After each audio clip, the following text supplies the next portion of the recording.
ஆண்டவராகிய இயேசு கிறிஸ்துவின் நாமத்தினாலே மீண்டும் இந்த சண்டே ஸ்பெஷல் வழியாக உங்களை சந்திப்பதில் மிகுந்த சந்தோஷம். இன்றைக்கி நம்ம ஒரு வசனத்திலிருந்து கர்த்தருடைய வார்த்தையை கவனிக்க போகிறோம். எசேக்கியேல் தீர்க்கதரிசன புஸ்தகம் 16ஆம் அதிகாரம் 60வது வசனம் நான் வாசிக்கிறேன். எசேக்கியேல் 16:60. ஆகிலும் உன் இளவயதின் உன்னோடு பண்ணின என் உடன்படிக்கையை நான் நினைத்து நித்திய உடன்படிக்கைக்கு உன்னை ஏற்படுத்துவேன். இந்த வசனத்தில் தான் நாம் இன்றைக்கி கர்த்தருடைய வார்த்தையை பார்க்க போகிறோம். நாம் கண்களை மூடி ஆண்டவரை நோக்கி பார்க்கலாம். சர்வ வல்லமை உள்ள எங்கள் ஆண்டவரே, இந்த அருமையான நேரத்திற்காக உமக்கு ஸ்தோத்திரம். கிருபையுள்ள கரத்தில் தாழ்த்துகிறோம். வேத வாக்கியங்கள் தேவ ஆவியானவரால் அருளப்பட்டிருக்கிறது என்று பார்க்கிறோமே ஆண்டவரே. இதை விளக்கி எங்களுக்கு பிட்டு தரக்கூடிய மன்னாவாய் நீர் தம்பா தர முடியும் ஆண்டவரே. இப்பொழுதும் இதை பிட்டு நீர் எங்களுக்கு தருவீராக. இதை ஏற்றுக்கொள்ளுகிற ஒரு இருதயம், திறந்திருக்கிற ஒரு இருதயத்தை எங்களுக்கு கட்டளையிடும்படி நாங்கள் செபிக்கிறோம் ஆண்டவரே. உங்களுடைய வசனத்தின் ஆழத்துக்குள்ளே எங்களை கொண்டு போகும்போது புரிந்து கொள்ளுகிற ஒரு பக்குவத்தை நீர் எங்களுக்கு தருவீராகப்பா. ஆவியானவர் எங்களோடு கூட பேசுங்க, இடைப்படுங்க, நீங்கள் எங்களுக்கு புரிய வைங்க ஆவியானவரே. எங்கள் ஆண்டவர் இயேசுவின் நாமத்தில் பிதாவே, ஆமென். எசேக்கியேல் புஸ்தகம் 16ஆம் அதிகாரம் 60வது வசனத்தில் ஆண்டவர் சொல்கிறார், ஆகிலும் உன் இளவயதின் உன்னோடு பண்ணின என் உடன்படிக்கையை நான் நினைத்து நித்திய உடன்படிக்கையை உனக்கு ஏற்படுத்துவேன் என்று. இந்த நித்திய உடன்படிக்கை, ஏற்கனவே உடன்படிக்கை இருக்குது, உடன்படிக்கையை நினைத்து நித்திய உடன்படிக்கையை ஏற்படுத்துவேன். உடன்படிக்கையை நினைத்து நித்திய உடன்படிக்கையை ஏற்படுத்துவேன்னா என்ன அர்த்தம் அப்படின்னா, ஏற்கனவே உன்னோடு கூட நிறைய உடன்படிக்கை இருக்குது, ஆனால் அதையும் தாண்டி ஒரு நித்திய உடன்படிக்கையை நான் ஏற்படுத்த போகிறேன் அப்படின்னு ஆண்டவர் சொல்கிறார். இந்த நித்திய உடன்படிக்கைனா என்ன? நித்திய உடன்படிக்கைக்கு 2 அர்த்தம் இருக்கிறது. ஒன்று எவர்லாஸ்டிங் அப்படின்னு நம்ம சொல்லுவோம். எவர்லாஸ்டிங் அப்படின்னா என்றென்றும் உள்ள, கடைசி வரைக்கும் அப்படின்னு அர்த்தம். இன்னொன்று நித்தியம் அப்படிங்கிறத நம்ம எட்டர்னல் அப்படின்னு நம்ம சொல்லுவோம். அதாவது நித்தியமாக, நித்தியமாக, ஒழியாத, அழியாத அப்படின்னு அர்த்தம். இது 2மே இருக்குது. எவர்லாஸ்டிங்கும் இருக்குது, எட்டர்னலும் இருக்குது. இப்போ இந்த நித்திய உடன்படிக்கைங்கிறத எதெல்லாம் நீங்கள் பார்க்குறீங்க அப்படின்னு சொல்லி இந்த வசனத்தை ஆண்டவர் நித்திய உடன்படிக்கை அப்படின்னு சொல்லும் போது, எது உண்மையிலேயே நித்திய உடன்படிக்கை, எந்த உடன்படிக்கை எட்டர்னல், கடைசி வரைக்கும் நித்தியமாக நம்மோடு கூட வரப்போகிறது, எந்த உடன்படிக்கை வரப்போகுது அப்படின்னு ஒன்று நம்ம இந்த செய்திக்கு முன்னாடி ஒன்று புரிஞ்சுக்கணும். கர்த்தர் உடன்படிக்கை பண்ணினதால் இன்னும் நிறைய விஷயங்கள் நம்மோடு கூட இருக்குது. கர்த்தர் ஒருவேளை உடன்படிக்கை பண்ணாமல் இருந்திருந்தால் இந்நேரம் நாமளே இருந்திருக்க மாட்டோம், பூமி இருந்திருக்காது, எதுவுமே இருக்காது. அவருடைய பார்வைக்கு முன்னாடி, அவர் பரிசுத்தத்துக்கு முன்னாடி, அவருடைய நியாய தீர்ப்புக்கு முன்னாடி இன்னும் நாம் நிர்மூலமாகாமல் இருக்கிறோம் அப்படின்னா அவர் ஏதோ ஒரு விதத்தில் நம்மோடு கூட அக்ரிமெண்ட் போட்டிருக்கிறார். அந்த அக்ரிமெண்ட்டை அவர் மதிச்சுக்கிட்டு இருக்கிறார். ஒருவேளை அந்த அக்ரிமெண்ட்டை நம்ம மதிக்கிறோமோ இல்லையோ, அந்த அக்ரிமெண்ட்டுக்கு அவர் மதிப்பு கொடுக்குறார். அதன் விளைவாகத்தான் இன்னும் நாம் சர்வை பண்ணுறோம், இன்னும் நாம் இருந்துக்கிட்டே இருக்கிறோம். ஸோ அந்த நித்திய உடன்படிக்கை அப்படின்னு சொல்லக்கூடிய அந்த உடன்படிக்கை அப்படிங்கிற அக்ரிமெண்ட், இதை தான் நம்ம இனி கொஞ்சம் பார்க்க போகிறோம். எது உடன்படிக்கை, எது நித்திய உடன்படிக்கை? ஆனால் வேதத்தில் ஆண்டவர் ஒரு சில இடங்களில், குறிப்பாக ஒரு 5-6 இடங்களில் நித்திய உடன்படிக்கைங்கிறதான ஒரு பதத்தை உபயோகப்படுத்துகிறாரு. இப்போ நம்ம ஃபஸ்ட்டு அதை நம்ம வரிசையாக பார்த்துருவோம். அதுக்கு உள்ள நித்தியத்துக்கான டிஃபரன்ஸையும், அதற்கு பிறகு இருக்கக்கூடிய கர்த்தர் உண்மையிலேயே சொல்லக்கூடிய நித்திய உடன்படிக்கை எது அப்படிங்கிறதையும் நாம் இப்போ பார்க்க போகிறோம். முதலாவது ஆதியாகமத்தின் புஸ்தகம் 9ஆம் அதிகாரம் 16வது வசனத்தை வாசிக்கலாம். அந்த வில் மேகத்தில் தோன்றும்போது தேவனுக்கும் பூமியில் உள்ள சகல மாம்சமான ஜீவன்களுக்கும் உண்டான நித்திய உடன்படிக்கையை நான் நினைவு கூறும்படி அதை நோக்கி பார்ப்பேன். இப்போ நம்ம இந்த வசனம் நமக்கு எல்லாருக்கும் தெரியும். ஜலப்பிரளயத்துக்கு பிறகு, நோவா வெளியே வந்த பிறகு அவருடைய பலிகளை சுகந்த வாசனையாய் கர்த்தர் நுகர்ந்து நோவாவோடு கூட ஒரு உடன்படிக்கை ஏற்படுத்துகிறார். அந்த உடன்படிக்கை எப்படி இருக்குது? பூமியோடு கூட இருக்கிறது. அவர் சொல்கிறாரு, அந்த வில் மேகத்தில் தோன்றும் போது தேவனுக்கும் பூமியில் உள்ள சகலவித மாம்ச ஜீவன்களுக்கும் உண்டான நித்திய உடன்படிக்கை. அப்போ இந்த உடன்படிக்கை, நித்திய உடன்படிக்கைனா என்ன? இன்னைய வரைக்கும் நம்ம பார்க்குறோம், இந்த உலகம் அழியாமல் இருப்பதற்கு. அழிவுனா என்ன? பார்த்தா அழிவு வருது. இதெல்லாம் நம்ம கர்த்தரை அழிக்கிறாருன்னு நம்ம சொல்லவே முடியாது. ஏன் அப்படின்னா, என்னுடைய அறிவுக்கு எட்டினது நான் சொல்கிறேன். தேவன் நமக்கு ஒரு அமைப்பை ஏற்படுத்தி கொடுத்தார். உதாரணமாக கடல் இருக்குது, கடற்கரை இருக்கிறது, அதை ஒட்டி ஆண்டவர் சில காரியங்கள், நம்ம மரம் செடி கொடிகள் இப்படிலாம் இருக்குது, அதுக்கப்புறம் நகரம் இருக்குது. இப்படி ஒரு அமைப்பை கர்த்தர் ஏற்படுத்தி கொடுத்துருக்காருன்னு வச்சுக்கோங்களேன். இப்போ நம்ம என்ன பண்ணுறோம் அப்படின்னா, ஒன்று இந்த கடற்கரையை பெருசாக்குறோம். அதாவது மண்ணை கொட்டி ரீக்ளைம் லேண்ட் அப்படின்னு சொல்லுவாங்க, ரீக்ளைம் பண்ணுறோம். அப்படியே போட்டு மண்ணை கொட்டி கடலில் போய் நம்ம என்ன செய்கிறோம், நகரத்தை உண்டாக்க தொடங்குகிறோம். இடம் பத்தலை எங்களுக்கு அப்படின்னு சொல்லி. அப்போது அதற்கு பிறகு இயற்கையானது, அந்த கடலானது ஒரு காலகட்டத்தில் திருப்பி அதை எடுக்கும், தன்னுடைய இடத்துக்கு அது வந்துடும். அதை எடுக்காமல் அது விடவே விடாது. அது மாதிரி தான் இயற்கை எல்லாத்துக்கும் ஆண்டவர் வந்து ஒரு எல்லைகளை வகுத்திருக்கிறார். அந்த எல்லைகளை நாம் வகுக்கும் போது, நாம் அதை மீறும் போது, அதுக்கு நம்ம வேறு விதமாக அதை நம்ம ரீமாடிஃபை பண்ணும்போது சில அழிவுகள் வரத்தான் செய்யும். இந்த அழிவு கர்த்தரால் வருதுன்னு சொல்ல முடியாது, நம்மளாலே நமக்கு வந்து அழிவு. நாம் ஆண்டவர் மரத்தெல்லாம் உண்டாக்கி வச்சுருந்தார், நம்ம மரத்தை வெட்டி அந்த இடத்துல வேறு எதையும் ஒன்று பண்ணிட்டோம். அப்போ அந்த இடத்துல அந்த மரம் இருந்தால் வரக்கூடிய ஆசீர்வாதம் வரலைன்னா அதுக்கு பதிலாக வர வேண்டியதான ஒரு பாதிப்பு ஒன்று வரும். அந்த பாதிப்பு கர்த்தர் செஞ்ச பாதிப்பு நம்ம சொல்ல முடியாது. அதுதான் நான் உங்களுக்கு சொல்ல வரேன். எல்லா அழிவுகளும் கர்த்தர் கொடுக்கறதில்லை. நாமே கர்த்தர் கொடுத்த நன்மையை நம்ம அதை அழிக்கும் போது அந்த அழிவு நமக்கு வருகிறது. ஸோ இப்போ நம்ம பார்க்குறது இந்த காரியம் என்ன அப்படின்னா, இந்த உலகத்தை எப்படி ஆண்டவர் பாவத்தில் நிறைஞ்சதுனால, கொடுமையினாலும் சீர்கேட்டினாலும் நிறைஞ்சதுனால மொத்தமாக அழிக்கிறன்னு முடிவு பண்ணுறார். இப்போ ஆண்டவர் திருப்பி என்ன சொல்கிறார் அப்படின்னா, இந்த பூமியில் உள்ள எல்லா மாம்சமான ஜீவன்களுக்கும் உண்டான நித்திய உடன்படிக்கையை நான் நினைவு கூறும்படி அப்படின்னு சொல்கிறார். அப்படின்னா என்ன அர்த்தம்? இனி இந்த உலகத்தை நான் வந்து என்ன செய்ய மாட்டேன், முழுசாக அழிக்க மாட்டேன். அழிக்காமல் என்னுடைய வில்லை கொண்டு வந்து நான் வானத்தில் வைக்கிறேன், அது ஒரு அடையாளமாக இருக்கும். அப்படின்னா இந்த உடன்படிக்கை நித்திய உடன்படிக்கைனா என்ன அர்த்தம் அப்படின்னு கேட்டிங்கன்னு சொன்னால், இந்த உடன்படிக்கை எது வரைக்கும் நல்லா கவனிச்சுக்கொள்ளுங்க. இந்த உடன்படிக்கை எது வரைக்கும் வேலிடிட்டி அப்படின்னு நல்லா கவனிச்சு பாருங்கள். எது வரைக்கும் இது வந்து ஒரு உடன்படிக்கையை போடும்போது கூட பார்த்தீங்கன்னா ஒரு 11 மாதத்துக்கு அப்படின்னு போடுவாங்க. அந்த மாதிரி இந்த உடன்படிக்கை எது வரைக்கும் இருக்குது அப்படின்னு கேட்டிங்கன்னா, இன்னும் ஒரு விசை நான் பூமியை வாதிப்பேன், இன்னும் ஒரு விசை நான் மாம்சமான ஜீவ ஜந்துக்களை வாரிக்கொள்வேன், சமுத்திரத்தின் மச்சங்களை வாரிக்கொள்வேன், மனிதர்களை வாரிக்கொள்வேன் கர்த்தர் சொல்கிறார். மத்திய 24:37 நோவாவின் காலத்தில் எப்படி நடந்ததோ அப்படியே மனுஷகுமாரன் வரும் காலத்தில் நடக்கும்னு சொல்கிறார். அப்போ இன்னும் ஒரு விஷயம் இந்த மாதிரி நடக்கும். ஆனால் திருப்பியும் ஆண்டவர் அந்த உடன்படிக்கையை நினைவு கூறுறார். நினைவு கூறி முழு பூமியை அழிக்க மாட்டார். அன்னைக்கு வந்து எல்லாத்தையும் அழித்து முடித்து 8 பேர் மட்டும்தான் மிச்சம் இருந்தாங்க. இந்த வாட்டி அக்கினினால் அழிக்க போகிறாரு. முழு பூமியும் அழிக்காதபடிக்கு இன்னொரு 1,44,000 பேரை வச்சு, 7ஆம் அதிகாரம் வெளிப்படுத்தின விசேஷம் 1 முதல் 8 வசனத்தில் இருக்குது. 1,44,000 பேரை பூமியில் வச்சு அவங்க மூலயமா இந்த பூமியை பலுகி பெருக பண்ணி திருப்பி இந்த பூமியை வந்து ஆண்டவர் ஃபார்ம் பண்ணுவார். 1000 வருஷ அரசாட்சி நடக்கும். ஆனாலும் கூட இது நித்திய உடன்படிக்கை கிடையாது. இந்த உடன்படிக்கை எது வரைக்கும் இருக்கும் அப்படின்னு கேட்டிங்கன்னா, 1000 வருஷ அரசாட்சிக்கு பிறகு இந்த பூமி ஒழிந்து போகும். பழைய வானமும் பழைய பூமியும் ஒழிந்து போயிடுச்சு. பூமியே ஒழிஞ்சு போச்சுன்னா பூமியில் உள்ள ஜீவஜந்துக்களோடு கூட பண்ணுற உடன்படிக்கையும் ஒழிஞ்சு போயிடும். அதுக்கு பிறகு அது வேலிடிட்டி இருக்காதே.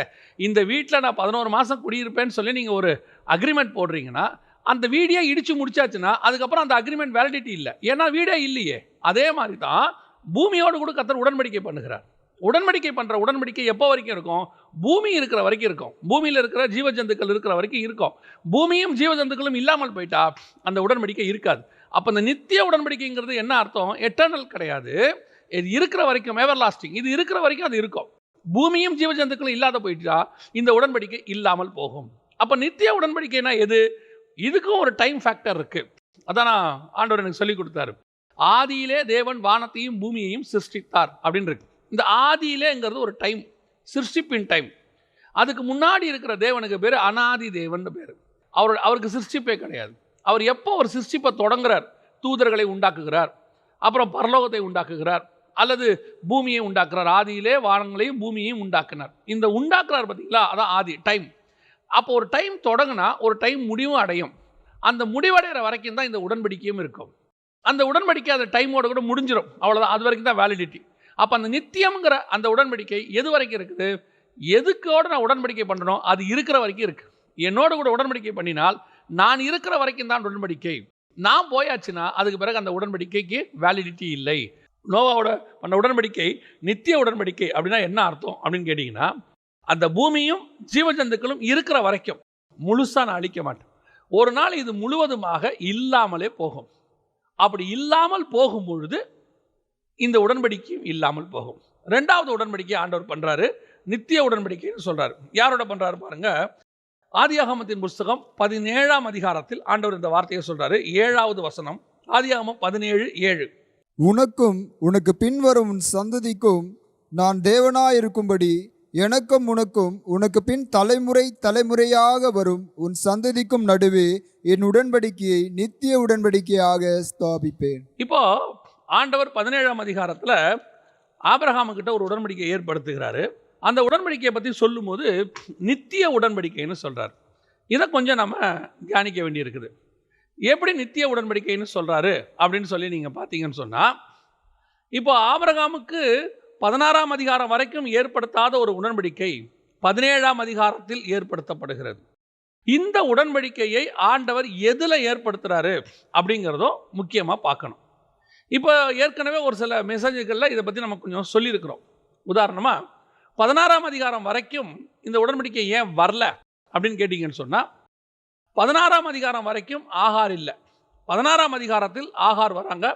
ஆகாரோடு கூட ஆபிரகாம் இணைகிறார். அதன் விளைவாக இஸ்மவேல் பிறக்கிறார். 17ஆம் அதிகாரத்தில் தான் கர்த்தர் இந்த வார்த்தையை கொண்டு வருகிறார். இன்னும் ஈசாக்கு பிறக்கலை, அதான் ரொம்ப முக்கியம். இப்போ 16ஆம் அதிகாரத்தில் ஆகார் வந்த பிறகு, 17ஆம் அதிகாரத்தில் இஸ்மவேல் பிறந்த பிறகு, கர்த்தருக்கும் ஆபிரகாமுக்கு நடுவில் ஏறக்குறைய ஒரு 13 வருஷம் தொடர்பில்லை. ஏன்னு கேட்டிங்கன்னா 86 வயசில் இஸ்மவேல் பிறக்கிறாரு. அதற்கு பிறகு 17ஆம் அதிகாரம் 1வது வசனத்தில் ஆபிரகாம் 99 வயதான போது ஏறக்குறைய ஒரு 13 வருஷம் கர்த்தர் ஆபிரகாமோடு கூட பேசலை.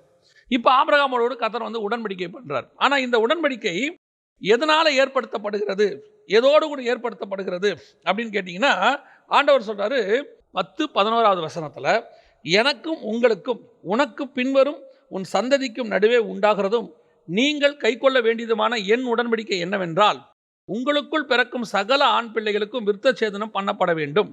உங்கள் நுனித்தோலின் மாம்சத்தை விருத்த சேதனம் பண்ண கடவீர்கள்.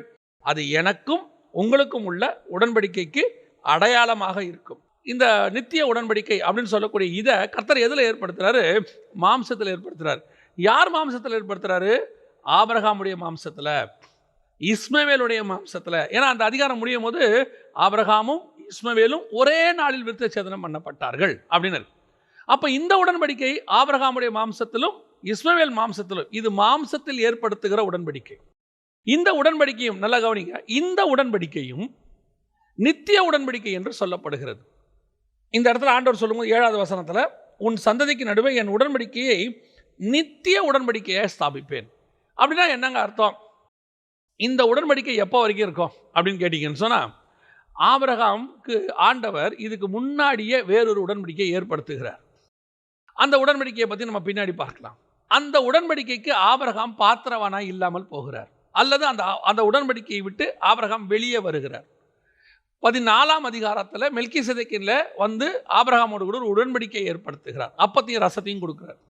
அந்த உடன்படிக்கைக்கு பிறகு தான் இதெல்லாம் நடக்குது. இதெல்லாம் நடந்த பிறகு ஆபிரகாமுக்கு மாம்சத்தில் பிள்ளைகள், அதாவது இஸ்மவேல் தேவ சித்தம் இல்லாதபடிக்கு பிள்ளைகள் பிறக்குது. அதனுடைய விளைவாக அதுவும் ஆபிரகாமின் சந்ததியாய் இருக்கிறபடியினாலே, இஸ்மவேலை பார்த்து சொல்லும் போது அவனும் உன் சந்ததியாய் இருக்கிறபடியினாலே அப்படின்னு சொல்றார் 17ஆம் அதிகாரத்தில். ஸோ அந்த சந்ததியும் அழிஞ்சு போயிடக்கூடாது. ஏன்னா இதுக்கு முன்னாடி பார்த்தீங்கன்னு சொன்னால் நோவா காலத்தில் சந்ததிகள் அழிக்கப்பட்டுச்சு. எதனால் அப்படின்னு கேட்டிங்கன்னா, அவங்க செஞ்ச பாவம்.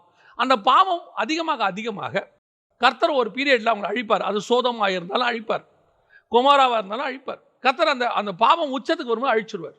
அப்போ இவங்களை அழிக்காமல் இருக்கிறதுக்கு இவங்களுக்கு ஒரு உடன்படிக்கை ஏற்படுத்துறாரு, அக்ரிமெண்ட் போடுறாரு, நான் உங்களை அழிக்க மாட்டேன்.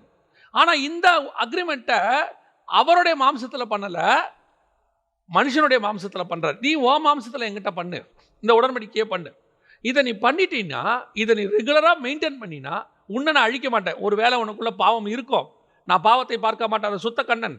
ஆனால் ஒருவேளை இந்த உடன்படிக்கை நிமித்தமாக நான் உன்னிடத்தில் கிருபையாக இருப்பேன், மனம் இறங்குவேன், அல்லது இதை அழிக்காதபடிக்கு உனக்கும் எனக்கும் நடுவில் இது உடன்படிக்கையாக இருக்கும்.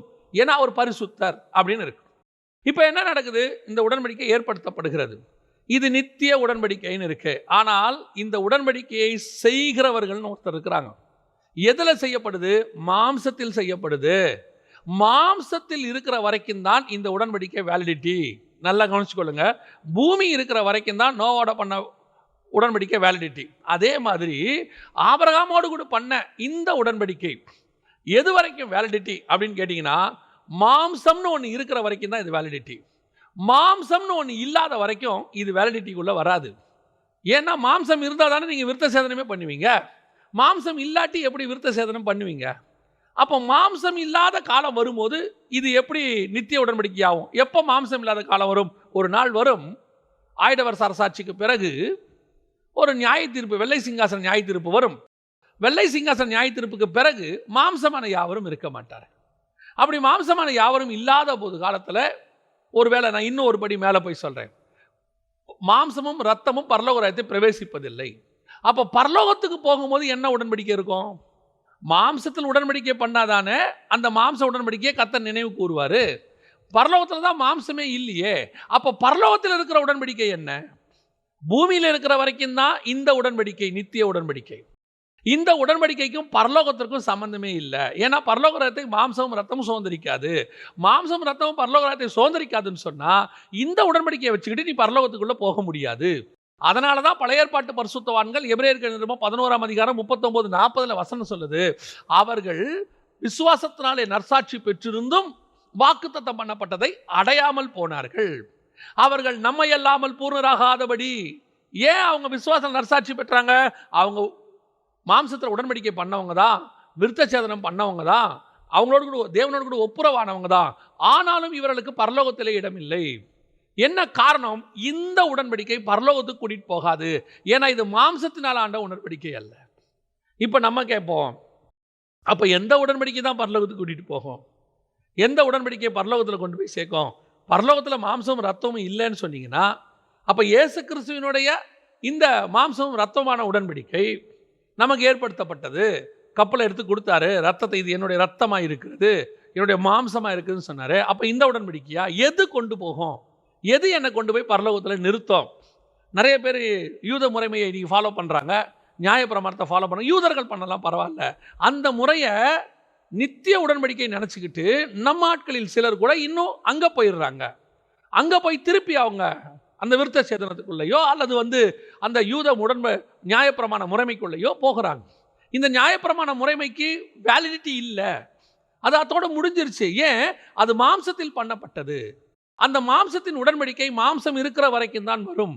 இந்த மாம்சமானது பூமியை விட்டு மேலே போகாது, பரலோகத்துக்குள்ளே மாம்சம் ரத்தம் நுழையாது. அப்போ இந்த உடன்படிக்கையை வச்சுக்கிட்டு நீ அங்கே போகவே முடியாது. அப்போ இந்த உடன்படிக்கை உன் மாம்சம் இருக்கிற வரைக்கும் தான். உன் மாம்சம் இல்லாத போது இந்த உடன்படிக்கை முடிஞ்சு போயிடும். இன்னும் ஒரு படி மேலே போய் சொல்கிறேன். இப்போ ஆபிரகாமுடைய சந்ததிக்கு, உனக்கும் உன் சந்ததிக்கும் அப்படிங்கிறார். ஒரு இடத்துல ஆபிரகாமின் சந்ததி இல்லாமல் போகுதுன்னு வச்சுப்போம். ஆபிரகாமுக்கு பையன் இல்லை, ஈசாக்கு வந்துட்டார். ஈசாக்கோட பண்ண உடன்படிக்கை வேற, அதை விட்டுருங்க. அவருக்கு பையன் இல்லைன்னு வச்சுக்கோங்க. இப்போ ஒருவேளை ரெபேக்கால் 20 வருஷம் குழந்தை இல்லாமல் இருந்தாங்க, யாக்கோபில் ராகேல் குழந்தை இல்லாமல் இருந்தாங்க. இப்படி ஒருவேளை சந்ததி இல்லாமல் போய்விட்டால் இந்த உடன்படிக்கை என்னவாகும்? இந்த உடன்படிக்கை அதுக்கு பிறகு செய்யப்படவே முடியாது அல்லவா? இஸ்ரவேலர்கள் சிதறி போனார்கள். மோசேக்கே எகிப்தில் இருக்கும்போது அவங்க விருத்த சேதனம் பண்ணலையாமா? அப்போ மோசே தன் பையனுக்கு மீதியான் தேசத்தில் விருத்த சேதனம் பண்ணலையாமா? ஏன்னா வேதத்தின்படி மோசே எகிப்தில் இருக்கும்போதும் பண்ணலை, மோசே பையன் மீதியான் தேசத்தில் இருக்கும்போதும் பண்ணலை. அவங்க வெளியூரில் இருக்கும்போது அதை பண்ணாமல் இருந்தாங்கன்னு பார்க்குறோம்.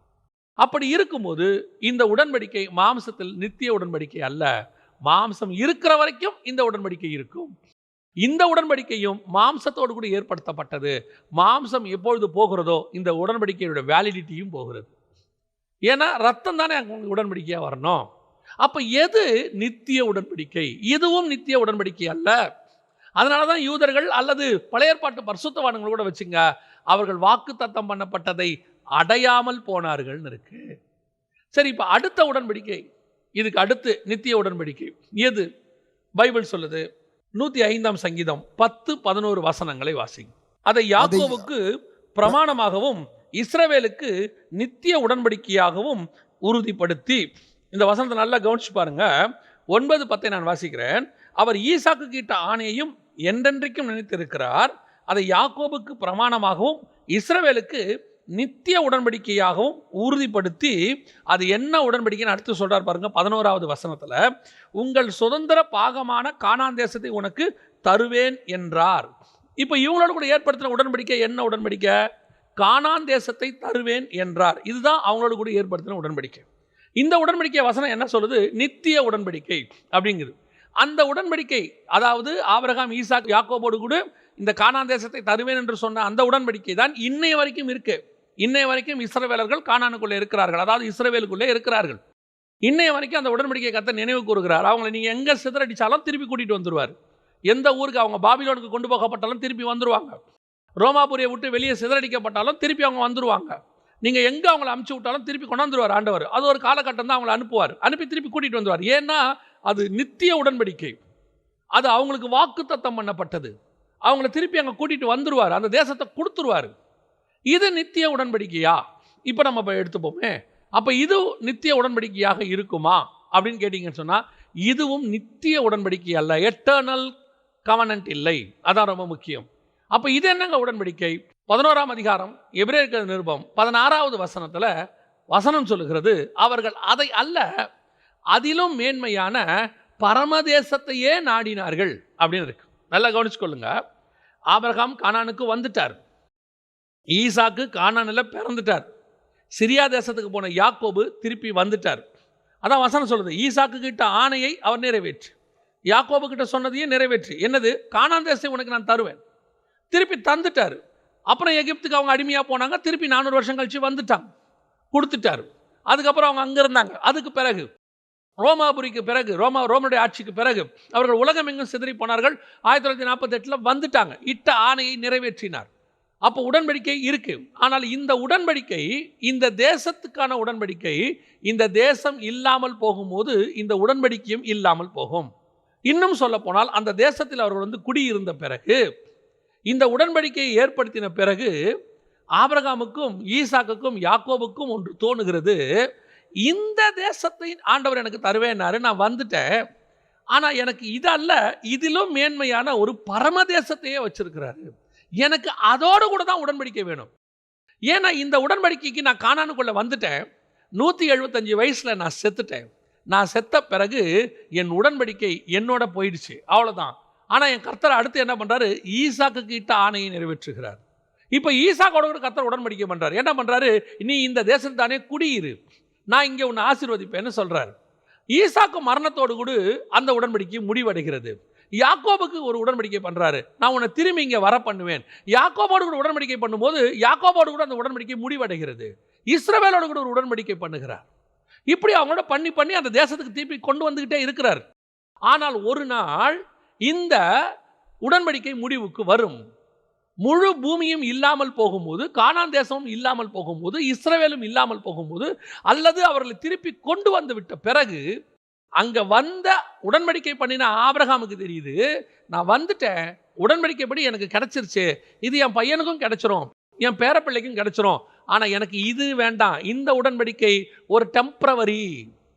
இந்த உடன்படிக்கை ஒரு டெம்பரவரியான உடன்படிக்கை. நித்திய உடன்படிக்கையாக இருந்தாலும் இது பூமிங்கிற ஒரு விஷயம் இருக்கிற வரைக்கும், எருசலேம்னு ஒரு விஷயம் இருக்கிற வரைக்கும், கானான் தேசம்னு ஒன்று இருக்கிற வரைக்கும் தான் இந்த உடன்படிக்கை. இதை காட்டிலும் மேலான ஒரு உடன்படிக்கை இருக்கிறது. அழியாத பரம தேசத்தையே அவன் நாடினான். இந்த தேசத்தை அல்ல, மேலான தேசத்தை அவன் நாடினான். அப்படின்னா எனக்கு இதோடு கூட பண்ணுற உடன்படிக்கை இல்லைப்பா, எனக்கு மேலான தேசத்தோடு கூட உடன்படிக்கை பண்ண. என்ன ஒரு வெளிப்பாடு பாருங்களேன். இன்னைக்கு நம்ம உடன்படிக்கையை ஆண்டவரோட கூட கேட்டுக்கிட்டு இருக்கிறோமே, என்ன விதமான உடன்படிக்கையை கேட்டுக்கிட்டு இருக்கிறோம்? நம்ம கேட்குற உடன்படிக்கையெல்லாம் இந்த மாதிரி தான் இருக்குதா? இதை விட லோ லெவலில் இருக்குது. நோவாவோட பண்ண உடன்படிக்கையாக இருக்கட்டும், அதற்கு பிறகு பண்ண ஆபிரகாமோடு பண்ணுகிற உடன்படிக்கையாக இருக்கட்டும், அல்லது யாக்கோபோடு கூட பண்ணுகிற உடன்படிக்கையாக இருக்கட்டும், இந்த உடன்படிக்கை எல்லாம் பூமியிலேயே மேலான உடன்படிக்கை. பூமி அழியாதபடி உடன்படிக்கை, மாம்ச ஜந்துக்கள் அழியாதபடி ஒரு உடன்படிக்கை, தேசத்தை முழு தேசத்தையும் சுதந்திரிக்கிற உடன்படிக்கை. இவ்வளோ பெரிய உடன்படிக்கையுமே அவர்கள் சொல்றாங்க இது நித்தியம் இல்லை. கர்த்தர் சொல்றார் நித்தியம். எந்த நித்தியம்? இது இருக்கிற வரைக்கும் அந்த உடன்படிக்கை இருக்கும், இது இல்லைன்னா அந்த உடன்படிக்கை இருக்காது. அப்ப இது நித்தியம் இல்லை, எவர்லாஸ்டிங். அது இருக்கிற வரைக்கும் இருக்கும். இதை புரிந்து கொண்ட ஆபிரகாம், இதை உணர்ந்து விட்ட ஆபிரகாம் சொல்றாரு, கானானுக்கு வந்துட்டேன்ப்பா, எனக்கு உடன்படிக்கையே நிறைவேறிடுச்சு, கர்த்தர் சொன்னதெல்லாம் செஞ்சிட்டாரு, பேரப்பிள்ளை வரைக்கும் நான் பார்த்துட்டேன், யாக்கோபு வரைக்கும் அவர் பார்த்துடுறாரு, ஆபிரகாம் பார்த்துட்டேன். ஆனால் இது அல்ல, இதிலும் மேலான பரமதேசம், அதுக்கு ஒரு உடன்படிக்கை இருக்குது, அந்த உடன்படிக்கையை நான் செய்யணும். அப்படின்னா இதுவும் நித்தியமான உடன்படிக்கை அல்ல, இதிலும் மேலான ஒரு உடன்படிக்கை இருக்கிறது. சரி, அது என்ன உடன்படிக்கை? வேற ஏதாவது ஒரு நித்திய உடன்படிக்கை இருக்குதா? இதை விட மேலான ஒரு உடன்படிக்கை இருக்குதா அப்படின்னு கேட்டிங்கன்னா, இப்போ ஆபிரகாம் ஈசாக்கு யாக்கோபுக்கு அப்புறம் இஸ்ரவேலோடு கூட ஒரு கர்த்தர் உடன்படிக்கை பண்ணுகிறார். இஸ்ரவேல் ஜனங்களோடு கூட, இஸ்ரவேல் சபையோடு கூட பண்ணுகிறார். யாத்ராகமத்தின் புஸ்தகம் 31ஆம் அதிகாரம் 16வது வசனம். யாத்ராகமத்தின் புஸ்தகம் 31ஆம் அதிகாரம் 16வது வசனம். ஆகையால் இஸ்ரவேல் புத்திரர் ஆகையால் இஸ்ரவேல் புத்திரர் தங்கள் தலைமுறை தோறும் ஓய்வு நாளை நித்திய உடன்படிக்கையாக ஆசரிக்கும்படி அதை கை கொள்ள கடவர்கள். நல்லா கவனிச்சு கொள்ளுங்க. இந்த ஓய்வு நாளை ஆண்டவர் நித்திய உடன்படிக்கையா மாத்துறார். நித்திய உடன்படிக்கையா என்ன சொல்றாரு? இது ரொம்ப முக்கியமான விஷயம். நிறைய பேருக்கு இந்த ஓய்வு நாளை குறித்ததான வாதங்கள் இருக்கிறது, தர்க்கங்கள் இருக்கிறது, சந்தேகங்கள் இருக்கிறது. நான் வாதத்துக்கும் வரவில்லை, தர்க்கத்துக்கும் வரவில்லை. நான் வசனத்தின் அடிப்படையில் போகிறேன். ஓய்வு நாள் எப்பொழுது உடன்படிக்கையாக ஏற்படுத்தப்பட்டது? அதுதான் ரொம்ப முக்கியம். யாரோடு ஏற்படுத்தப்பட்டது? அது அதை விட முக்கியம். ஓய்வு நாள் இருக்கிறது, ஆனால் உடன்படிக்கையாக எப்பொழுது மாறியது? ஆபிரகாமுடைய மாம்சம் இருக்கிறது, ஆனால் மாம்சத்தில் எப்பொழுது உடன்படிக்கை வந்தது? 17ஆம் அதிகாரம் ஆதியாகமத்தின் புஸ்தகத்தில் தான் மாம்சத்தில் உடன்படிக்கை வருகிறது. அது வரைக்கும் மாம்சத்தில் உடன்படிக்கை இல்லை, விருத்த சேதனம் உடன்படிக்கையாக இல்லை. அதே மாதிரி தான் ஓய்வு நாளும் இருக்கிறது, ஆனால் ஓய்வு நாள் எப்பொழுது உடன்படிக்கையாக ஏற்படுத்தப்பட்டது? இப்போ ஆபிரகாமு கொண்டு விருத்த சேதனம் உடன்படிக்கையாக ஏற்படுத்தப்பட்டபடியினால ஆதாம் காலத்திலிருந்தே இந்த ஓய்வு நாள் எனக்கு உடன்படிக்கை அப்படின்னு சொன்னால் தப்பாக போயிடும். ஆதாம் காலத்திலிருந்தே மாம்சத்தில் விருத்த சேதனம் பண்ணியிருக்கணும், மாம்சத்தில் விருத்த சேதனம் பண்ணாதவன்லாம் பாவி அப்படின்னா இல்லை. ஏன்னா அவனுக்கு அது உடன்படிக்கையாக இல்லை, ஆனால் அவனுக்கு மாம்சம் இருந்துச்சு. அதே மாதிரி தான் ஓய்வு நாள் இருந்துச்சு, அது உடன்படிக்கையாக இல்லை. அதே மாதிரி ஓய்வு நாள் எப்பொழுது உடன்படிக்கை ஏற்படுத்தப்படுகிறது? இஸ்ரவேல் புத்திரருக்கு அழகாக சொல்லுது 16ல், ஆகையால் இஸ்ரவேல் புத்திரர் தங்கள் தலைமுறை தோறும். இது முழுக்க முழுக்க இஸ்ரவேல் புத்திரரோடு கூட செய்யப்பட்ட உடன்படிக்கை. எப்படி ஆபிரகாம், ஈசாக்கு, யாக்கோபு என்பவர்களோடு கூட விருத்த சேதனம் ஒரு உடன்படிக்கையாக ஏற்படுத்தப்பட்டு மாம்சத்தில் ஏற்படுத்தப்பட்டது. அது யாருக்கு இருக்கு? ஆபிரகாம், ஈசாக்குக்கு தான் இருக்கிறது, அவர் சந்ததிக்கு தான் இருக்கிறது. இன்னைக்கு நீங்களும் நான் விருத்த சேதனம் பண்றோமா? அந்த உடன்படிக்கையை மாம்சத்தில் பண்றோமா? இல்லை. ஏன்னா இப்போ நமக்கு அந்த உடன்படிக்கை இல்லை. மாம்சத்துக்கான காரியம் முடிவடைந்து விட்டது. அப்படின்னா மாம்சத்திலே இல்லையா? இல்லை, மாம்சத்துக்கான காரியம் முடிவடைந்து விட்டதுன்னா இனி நான் மாம்சத்தில் இருந்தாலும் எனக்கு உடன்படிக்கை மாம்சத்தில் தேவைப்படவில்லை. ஆவியானவர் எனக்குள்ள வந்து விட்டபடினால இனி என் உடன்படிக்கை ஆவியில் இருக்கிறது, மாம்சத்தில் இல்லை. அதே மாதிரி தான் ஓய்வு நாள் என்கிற உடன்படிக்கையானது எப்பொழுது வரைக்கும் அந்த ஓய்வு நாள் உடன்படிக்கை இருக்கிறது, அதை நீங்க பார்க்கணும். இது யாருக்கு ஏற்படுத்தப்பட்டது? இஸ்ரவேலர்களுக்கு ஏற்படுத்தப்பட்டது. அதுவும் எப்பொழுது? எகிப்திலிருந்து விடுதலையான பிறகு ஏற்படுத்தப்படுகிறது. இந்த ஓய்வு நாளை இஸ்ரவேலர்கள் தலைமுறையாக பின்பற்ற வேண்டும். வசனம் தெளிவா இருக்கு. தலைமுறை தோறும் ஓய்வு நாளை நித்திய உடன்படிக்கையாக ஆசாரிக்கும்படி அதை கை கொள்ள கடவர்கள். யார் செய்யணும்? இஸ்ரவேல் புத்திரர் செய்யணும். அப்ப இந்த ஓய்வு நாள் என்கிற உடன்படிக்கை நித்திய உடன்படிக்கையா? ஒரு சிலர் சொல்லுகிறபடி அது கடைசி வரைக்கும் இருக்கிற உடன்படிக்கையா அப்படின்னு கேட்டீங்கன்னா இல்லை. இஸ்ரவேல் புத்திரருக்கு அது உடன்படிக்கை. இஸ்ரவேல் புத்திரர் எப்போது தங்கள் தேசத்துக்குள்ளே இருந்து அவர்களை ஆசாரிக்கிறார்களோ அது அவங்களுக்கு உடன்படிக்கை. ஆனால் இந்த ஓய்வு நாளுக்குரியதான ஆசாரிப்பு இஸ்ரவேல் புத்திரர் தேசத்தை விட்டு வெளியே போன பிறகு அது ஆசாரிக்கிறதும் ஆசாரிக்காததும் அவருடைய விருப்பம். இப்போ உதாரணமா ஓய்வு நாள தானியேல் ஆசாரிச்சிருப்பாரா? பாபிலோன்ல நெகேமியா ஆசாரிச்சிருப்பாரா? எஸ்தர் ஆசாரிச்சிருப்பாங்களா? மொர்தெக்காய் ஆசாரிச்சிருப்பாரா? பவுல் கடல் மேல 14 நாள் இருந்தாரே, ஆசாரிச்சிருப்பாரா? இந்த உடன்படிக்கை எங்கே முடிவுக்கு வருகிறது அப்படின்னு பார்க்கணும். ஓய்வு நாள் என்பது முடிவுக்கு வந்துவிட்ட உடன்படிக்கையா? இதுல தான் ஒரு சின்ன விஷயமும் இருக்கு. இது டெம்பரவரியா நிறுத்தப்பட்டிருக்கிற உடன்படிக்கை. இது மீண்டும் கிருபையின் காலம் முடிஞ்ச பிறகு நியாயப்பிரமாண காலம்னு ஒன்று வரும்போது அப்பொழுது யூதர்கள் அதை ஃபாலோ பண்ணுவார்கள். அதனால தான் யூதர்களுக்கு ஆண்டவர் சொன்னாரு, நீங்கள் ஓடி போவது மாரிக்காலத்திலாவது ஓய்வு நாளாவது இல்லாதபடிக்கு பாதுகாத்துக் கொள்ளுங்கன்னு சொல்வார். அப்ப இந்த ஓய்வு நாள் உடன்படிக்கை என்பது எப்பொழுது வருகிறது? அது இஸ்ரவேல் புத்திரரோடு ஏற்படுத்தப்பட்டு எப்பொழுது உடன்படிக்கை இஸ்ரவேலோடு கூட முடிவடைகிறதோ, ஏன்னா நியாயப்பிரமாணம் இஸ்ரவேலோடு கூட முடிவடைந்து விட்டது. இப்போ நியாயப்பிரமாணத்தின் முறைமையின்படி நாம இல்லை. அப்ப நியாயப்பிரமாணத்தின் முறைமையின்படி நீங்கள் நான் இல்லைன்னா இந்த ஓய்வு நாள் உடன்படிக்கையும் இப்பொழுது இல்லை. இது நித்திய உடன்படிக்கைனா என்ன அர்த்தம்? இஸ்ரவேல் புத்திரர் நியாயப்பிரமாணத்தை எப்பொழுதெல்லாம் கை கொள்ளுகிறார்களோ அப்போது வரைக்கும் இது இருக்கும். எப்பொழுது இஸ்ரவேல் புத்திரர் இல்லாமல் போகிறார்களோ, எப்பொழுது நியாயப்பிரமாணம் இல்லாமல் போகிறதோ அப்பொழுது ஓய்வு நாளும் இல்லாமல் போகும். இப்போ ஆபிரகாமுக்கும் ஈசாக்குக்கும் இந்த யாக்கோபுக்கும் இந்த ஓய்வு நாள் பிரமாணமாக இல்லை. ஏன்னா அப்பொழுது இஸ்ரவேலர்கள் இல்லை. ஆபிரகாம் இஸ்ரவேலன் இல்லை, எபிரேயன். ஈசாக்கு இஸ்ரவேலன் இல்லை, எபிரேயன். யாக்கோபு தான் இஸ்ரவேல். ஆனால் உடன்படிக்கை வரவில்லை. இஸ்ரவேலுடைய புத்திரருக்கு அது வந்தது, மோசேயின் மூலமாக வந்து அப்பொழுது அது ஓய்வு நாளாக மாற்றப்பட்டது. அது வரைக்கும் ஆபிரகாம் ஓய்வு நாளை ஃபாலோ பண்ணார்னு இல்லை, ஈசாக்கு ஃபாலோ பண்ணார்னு இல்லை.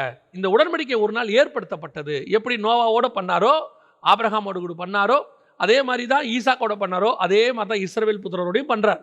இதுவும் நித்தியமாக இருக்க முடியாது. ஏன் முடியாது? ஒரு நாள் இந்த தேவனை தேடுகிற காலம், நியாயப்பிரமாண காலம் ஒரு முடிவுக்கு வரும்போது ஓய்வு நாளும் முடிவுக்கு வந்துடும். ஒரு நாள் நியாயப்பிரமாணம் திருப்பி தொடங்கும் போது 7 வருஷம் உபத்திரவ காலம் வரும்போது அவர்கள் மீண்டும் அதை ஃபாலோ பண்ண தொடங்குவார்கள். மீண்டும் அது இல்லாமல் போகும். இப்படி ஒரு பூமியே இல்லை அப்படின்னு சொன்னா எப்படி அப்புறம் இந்த உடன்படிக்கை இருக்கும் சொல்லுங்க? இஸ்ரவேல் புத்திரரே இந்த பூமியிலேயே இல்லை அப்படின்னா எப்படி இருக்கும்? நம்ம எப்படி அதை ஆசாரிக்க முடியும்? அப்போ நல்லா தெளிவாக தெரிஞ்சுக்கொள்ளணும், எந்த உடன்படிக்கையும் நித்திய உடன்படிக்கை அல்ல. நோவாவோடு பண்ணதும் நித்திய உடன்படிக்கை அல்ல. அதற்கு பிறகு ஆபிரகாமோடு கூட பண்ணதும் நித்திய உடன்படிக்கை அல்ல. அதாவது விருத்த சேதனம். நோவாவோட பண்ணது வந்து உலகை அழிக்க மாட்டேன்னு சொன்னதால பாதுகாப்பு உடன்படிக்கை. அல்லது அதற்கு பிறகு ஈசாக்கோடு பண்ணதாக இருக்கட்டும், யாக்கோபோடு பண்ணதாக இருக்கட்டும், அல்லது இஸ்ரவேல் ஜனங்களோடு பண்ணதாக இருக்கட்டும், இதெல்லாம் நித்திய உடன்படிக்கை என்று சொல்லப்பட்டாலும் அது எதோடு பண்ணப்பட்டதோ அது இருக்கிற வரைக்கும் தான், பூமி இருக்கிற வரைக்கும் தான் நோவாவோடு கூட நித்திய உடன்படிக்கை. மாம்சம் இருக்கிற வரைக்கும் தான் ஆபிரகாமோடு கூட பண்ண மாம்சத்துக்கான அந்த விருத்த சேதனம். இந்த பூமியில் இஸ்ரவேலர்னு ஒருத்தர் இருக்கிற வரைக்கும் தான் இந்த பூமியில் இஸ்ரவேலோடு கூட பண்ணின உடன்படிக்கைகள். அது ஓய்வு நாளோ விருத்த சேதனமோ எதுவாக இருந்தாலும். அப்போ உண்மையிலேயே நித்திய உடன்படிக்கை என்ன? எது பரலோகம் வரைக்கும் இருக்குது? ஏன்னா பரலோகம் தான் நித்தியம். காணுகிறவைகள் அநித்தியமானது, காணாதவைகள் நித்தியமானது. அப்போ நீ காண்ற இந்த பூமியோடு கூட பண்ணுற எந்த உடன்படிக்கையும், கர்த்தர் உன்னோடு கூட பண்ணுகிற எந்த உடன்படிக்கையும், இது இல்லாமல் போகும்போது அந்த உடன்படிக்கையும் இல்லாமல் போகும். அதை தான் நம்ம திருப்பி திருப்பி சொல்கிறோம். உன்னுடைய சிந்தனை, தாட்டு, உன்னுடைய எதிர்பார்ப்பு எல்லாம் நித்திய உடன்படிக்கையை நோக்கி இருக்க வேண்டும், பரலோகத்தை நோக்கி இருக்கணும். அழிய போகிற இந்த உடன்படிக்கையோடு கொடு, முடிவிட போகிற இந்த உடன்படிக்கையோடு கொடு நீ எதிர்பார்த்திருப்பாயானா ஒரு டெம்பரவரி. நீங்கள் இருக்கிற வரைக்கும் அது இருக்கும். அந்த டெம்பரவரி உடன்படிக்கை தான் மேலானது நீ நினச்சிக்கிட்டு அதுக்கு பின்னாடியே இஸ்ரவேலர்கள் மாதிரி நீ ஓடிக்கிட்டே இருப்பினா நித்திய உடன்படிக்கை உனக்கு கிடைக்காமல் போயிடும், அல்லது நித்திய உடன்படிக்கை உனக்கு தெரியாமல் போயிடும். நீங்கள் நித்திய உடன்படிக்கை இருக்கிற இடத்துக்கு போகாமல் போயிடுவீங்க. எது நித்திய உடன்படிக்கை? எப்படி ஆண்டவர் நம்மோடு கூட அந்த உடன்படிக்கையை பண்ணுகிறார்? எது என்னை நித்தியமாய் கர்த்தரோடு கூட உடன்படிக்கை பண்ண வைக்க போகிறது? ஏன்னா பண்ணுறவரும் இருக்கணும், பண்ணப்படுகிறவரும் இருக்கணும், 2 பேரும் இருக்கணும். 2 பேரும் கடைசி வரைக்கும் இருந்தால் தான் அது நித்திய உடன்படிக்கை. 2 பேரும் பண்ணுறாங்க, அதில் ஒன்று இல்லாமல் போயிடுச்சுன்னா அந்த உடன்படிக்கை இல்லாமல் போயிடும். கர்த்தர் பூமியோட பண்ணார், பூமி இல்லாமல் போச்சுன்னா அந்த உடன்படிக்கை போயிடுச்சு. கர்த்தர் மாம்சத்தோடு பண்ணுறாரு, மாம்சம் இல்லாமல் போயிடுச்சுன்னா அது போயிடுச்சு. கர்த்தர் ஓய்வு நாளோடு கூட பண்ணுகிறார், ஓய்வு நாள் இல்லாமல் போச்சுன்னா அந்த உடன்படிக்கை போயிடுச்சு. அப்போ எது நித்திய உடன்படிக்கை? ஆண்டவர் எதோடு கூட உடன்படிக்கை பண்ணுகிறாரோ அது நித்தியமாக இருக்கணும். ஏன்னா இவர் நித்தியமானவர். 2 பேர் இருந்தால் தான் அது நித்திய உடன்படிக்கை. அப்போ எந்த உடன்படிக்கை நித்தியமாக இருக்கிறது? இப்போது ஒரு வசனத்தை நான் வெளிப்படுத்தின விசேஷத்திலிருந்து வாசிக்கிறேன். அந்த வசனத்தை வாசித்த போது எனக்கு ஒரு சில காரியங்களை ஆண்டவர் எனக்கு சொல்லி கொடுத்தார். வெளிப்படுத்தின விசேஷம் 4ஆம் அதிகாரத்தில் ஒரு காரியம் இருக்கிறது. கர்த்தர் அங்கே ஒரு விஷயம் சொல்கிறார் பாருங்க. இதை நம்ம சாதாரணமாக படிச்சுட்டு போயிருந்திருப்போம், ஆனால் அதுக்கு பின்னாடி ஒரு மகத்துவமான காரியம் இருக்குது. வெளிப்படுத்தின விசேஷம் 4ஆம் அதிகாரம் 2-3 வசனங்களை நான் வாசிக்கலாம். 4ஆம் அதிகாரம் 2-3 வசனம். உடனே ஆவிக்குள்ளானேன், அப்பொழுது இதோ வானத்தில் ஒரு சிங்காசனம் வைக்கப்பட்டிருந்தது. அந்த சிங்காசனத்தின் மேல் ஒருவர் வீற்றிருந்தார். வீற்றிருந்தவர் பார்வைக்கு வஜ்ர கல்லுக்கும் பதுமராகத்துக்கும் ஒப்பாயிருந்தார். அந்த சிங்காசனத்தை சுற்றி ஒரு வானவில் இருந்தது. அது பார்வைக்கு மரகதம் போல் தோன்றிற்று. சிங்காசனத்தை சுற்றிலும் ஒரு வானவில் இருந்தது. அது பார்வைக்கு மரகதம் போல் தோன்றிற்று. நமக்கு பொறுத்த வரைக்கும் வானவில் என்பது நமக்கு தெரியும். என்னன்னு கேட்டால், இப்போ நம்ம 9ஆம் அதிகாரத்தில் வாசித்தோம் இல்லையா? ஆதியாகமத்தின் புஸ்தகத்தில் கர்த்தர் நோவாவோட பண்ணும்போது என்ன சொல்கிறார் அந்த வசனம் பாருங்க. அப்பொழுது 15-16 வாசிக்கிறேன். அப்பொழுது எல்லா மாம்ச ஜீவன்களையும் அழிக்க இனி ஜலமானது பிரளயமாய் பெருகாதபடிக்கு எனக்கும் உங்களுக்கும் மாம்சமான சகல ஜீவ ஜந்துகளுக்கும் உண்டான என் உடன்படிக்கையை நினைவு கூறுவேன். அந்த வில் மேகத்தில் தோன்றும் போது தேவனுக்கும் பூமியில் உள்ள சகலவித மாம்ச ஜீவன்களுக்கும் உண்டான நித்திய உடன்படிக்கையை நான் நினைவு கூறும்படி அதை நோக்கி பார்ப்பேன். நல்லா கவனிங்க. இந்த வில் என்பது கர்த்தர் உடன்படிக்கையை நோக்கி பார்ப்பதற்கு. அது ஒரு காரணமாக இருக்குது. அந்த வில் அப்படி வந்த உடனே ஐயோ இவங்களை நான் அழிக்கக்கூடாது அப்படின்னு சொல்லி அந்த வில் ஒரு உடன்படிக்கையின் அடையாளமாக இருக்குது. நம்ம உடன்படிக்கை அடையாளமாக என்ன பண்ணுவோம்னா ஒரு சைன் பண்ணுவோம், உடன்படிக்கைக்கு ஒரு கை நாட்டு வைப்போம், சாட்சி கையெழுத்து ஒருத்தரை போட சொல்லுவோம். நான் ஒருத்தரோட உடன்படிக்கை பண்ணிட்டாலும் எங்கள் 2 பேருக்கு நடுவில் ஒருத்தர் சாட்சி வேணும். அது அது அந்த அவரை பார்க்கும்போது இந்த உடன்படிக்கை எனக்கு ஞாபகத்துக்கு வரும். அதே மாதிரி தான் ஆண்டவர் வந்து இந்த வில்லை சொல்கிறார். இப்போ நீங்கள் பரலோகத்தில் பாருங்கள், 4ஆம் அதிகாரம் 2-3 வசனத்தில் வீற்றிருந்தவர் பார்வைக்கு வஜ்ரக்கல்லுக்கும் பதுமராகத்துக்கும் ஒப்பாய் இருந்தார். அந்த சிங்காசனத்தை சுற்றி ஒரு வானவில் இருந்தது, அது பார்வைக்கு மரகதம் போல் தோன்றியது. ரொம்ப ஆச்சரியம் என்ன அப்படின்னு கேட்டிங்கன்னு சொன்னால், இந்த மரகதம் போல இருக்குது. வானவில்லுனாலே நம்ம எல்லாருக்கும் என்ன தெரியும்? வானவில் 7 கலர், அதான் நம்ம சொல்லுவோம். விப்யார்னு நம்ம சொல்லுவோம் இல்லையா? வயலட், இண்டிகோ, இதெல்லாம் நம்ம சொல்லுவோம், க்ரீன் அப்படின்னு சொல்லுவோம். வானவில் 7 கலரில் தான் நமக்கு தெரியும், அதுக்கு பேர் தான் வானவில். ஆனால் வசனம் இங்கே என்ன சொல்லுது? ஒரு வில் இருந்தது, அது பார்வைக்கு மரகதம் போல் இருந்தது. அப்போ அந்த வில் என்பது ஒரு உடன்படிக்கை, நமக்கு நல்லா தெரியுது. இப்போ இவர் சிங்காசனத்துக்கிட்டே நிற்கிறார், உட்கார்ந்துருக்கிறார் பிதாவாகிய தேவன். இப்போ உங்களுக்கும் எனக்கும் என்ன வாக்கு தத்துவம் அப்படின்னு கேட்டிங்கன்னா, சிங்காசனத்தில் கிட்டி நெருங்கி சேருகிறோம்னு இருக்கு. சிங்காசனத்தில் கிட்டி நெருங்கி சேருகிறோம். அப்போ சிங்காசனத்துக்கிட்ட போகிற நீங்களும் நானும் மாம்சத்திலிருந்து பூமியிலிருந்து வந்தவங்க, பாவத்தில் உருவானவங்க, தாயின் கருவிலே பாவத்தில் உருவானவங்க. இப்போ நம்மளை வந்து ஆண்டவர் என்ன பண்ணியிருக்கிறாரு? ஒரு உடன்படிக்கையினால மீட்டு இருக்கிறார். நமக்கு தெரியும், கம்யூனியன் எடுக்கிறோம், உடன்படிக்கையில் மீட்டு இருக்கிறார். இதை பற்றி நான் பின்னாடி இன்னும் கொஞ்சம் தெளிவாக நம்ம பேசுவோம். அப்போ அந்த உடன்படிக்கையில் மீட்டெடுத்த இவங்க அங்கே வராங்க. அப்போ நல்லா கவனிச்சுக்கொள்ளுங்க, உடன்படிக்கை பண்ண 2 பேர் வராங்க. இவங்க உடன்படிக்கை பண்ணவங்க மீட்கப்பட்டு பரலோகத்துக்கிட்ட ஒருவரும் சேரக்கூடாத ஒளியிலே வாசம் பண்ணக்கூடிய பிதாவாகிய தேவன் கிட்ட இவங்க வராங்க. இவங்க யாரு? இவரை பார்க்கவே முடியாதவங்க, என்னை கண்ட ஒருவனும் உயிரோடு கூட இருக்க முடியாது. அப்போ இவங்க எந்த விதமான தகுதி அடைந்தவர்கள் அல்ல. இவர்களுக்கு இருக்கிற ஒரே தகுதி இயேசுவின் ரத்தத்தோடு கூட உடன்படிக்கை பண்ணினவர்கள், அவ்வளோதான். இந்த உடன்படிக்கை இவங்க பண்ணியிருக்காங்க, அப்பமும் ரசமும் எடுத்திருக்கிறாங்க. இந்த உடன்படிக்கை இவரோடு கூட நெருங்கி சேர வைக்கிறது. அந்த மகா பரிசுத்த ஸ்தலத்தை ஓப்பன் பண்ணி கொடுத்துருச்சு. அந்த மரணத்தின் வழியாக, மாம்சம் என்கிற திரைச்சீலையின் வழியாக ஓப்பன் பண்ணி கொடுத்துருச்சு. இப்போ நான் அது உள்ள கிட்டி நெருங்கி சேர போகிறேன். நான் இருந்தாலும், நான் உடன்படிக்கை பண்ணி இருந்தாலும், இவருக்கு எனக்கு எந்த ஈக்குவலும் இல்லை. இவரு பரிசுத்தம் உள்ள தேவன், பயங்கரமான தேவன், அவர் அக்கினிமயமானவர். எனக்கு உடன்படிக்கை பண்ணிட்டேங்கிறது எனக்கு ஒரு பெரிய ரிலீஃப். என்கிட்ட வீசா இருக்கு, பாஸ்போர்ட் இருக்கு, நான் இறங்கி அந்த நாட்டுக்குள்ள போக முடியும். ஆனா அந்த நாட்டினுடைய கிளைமேட்டோ அந்த நாட்டுடைய காரியங்களோ எதுவும் எனக்கு உகந்ததல்ல. நான் அதுக்கு தகுதியானவனும் இல்லை. நான் இப்போ அதுக்கு ஏற்ற மாதிரி என்னை மாற்றிக்கிட்டு இருக்கிறேன். கொஞ்சம் கொஞ்சமா அதுக்கு ஏற்ற ட்ரெஸ்ஸு, அதுக்கு ஏற்ற மாதிரி சாப்பாடு எல்லாத்தையும் ரெடி பண்ணிக்கிட்டு இருக்கிறேன். பரலோகத்துக்கு ஏற்ற மாதிரி என்னை மாற்றிக்கிட்டு இருக்கிறேன். அப்போ நான் உடன்படிக்கை பண்ணப்பட்டிருந்தாலும் நான் போகிறேன். எங்கே போகிறேன்? அவரை சந்திக்க போகிறேன். அவரை சந்திக்க போகும்போது இவருடைய பரிசுத்தம் என்னை அழிக்காதபடி, இவருக்குள்ள இருக்கிற வல்லமை என்னை அழித்து விடாதபடிக்கு, எனக்கு ஏற்கனவே ஒரு உடன்படிக்கையை தேவனோட பண்ணி இருந்தாலும், ஒரு பரிந்து பேசுகிற ரத்தம் இருந்தாலும், அந்த இடத்துல சிங்காசனத்தை சுற்றி ஒரு வில் இருக்கு. அந்த வில் என்னை அழிக்காதபடிக்கு என் பிதாவாகிய தேவனுக்கும் எனக்கும் நடுவில் ஒரு அடையாளமாய் இருக்கிறது. இது என்ன வில்? பார்வைக்கு மரகதம் போல் இருந்தது. என்ன மரகதம் போல் இருந்தது? மரகதம் போல் இருந்ததுன்னா என்ன அர்த்தம்? ஆண்டவர் ஆசாரியனாகிய ஆரோனுடைய வஸ்திரத்தில் 12 கல் செய்ய சொல்றார். அவனுடைய பதக்கத்தை செய்ய சொல்றாரு.